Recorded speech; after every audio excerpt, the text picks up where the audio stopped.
Bilmezdim ki bu yaşında çağımda güller açar belə könül bağımda. Dodağımda zümzüməsi sevginin, anıların çelengi kucağımda. Ağlımda dolanırsam gündüz gece, məni aşık ettin sessiz gizlice.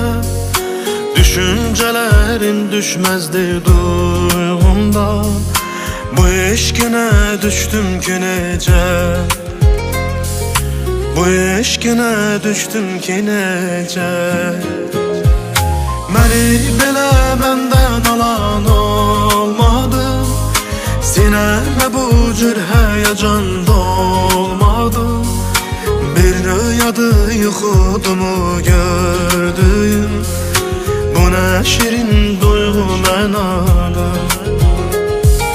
Məni belə məndən alan olmadı, sinəmə bu cür həyəcan dolmadı. Bir rüyadı yuxudumu gördüyüm, bu nə şirin duyğu mənada.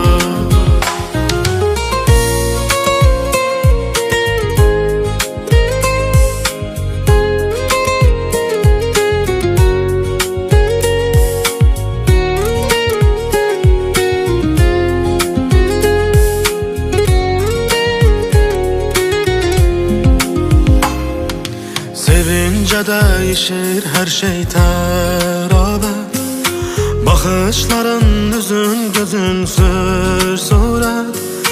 Fürsət vermezdim ki mesela kalbimi, bacardın sen bu senden məharət.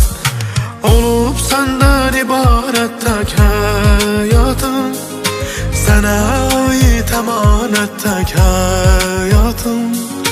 Bir arzu ümit kimi sen kalbimde, İstərəm hey yetişin çatır, İstərəm hey yetişin çatır.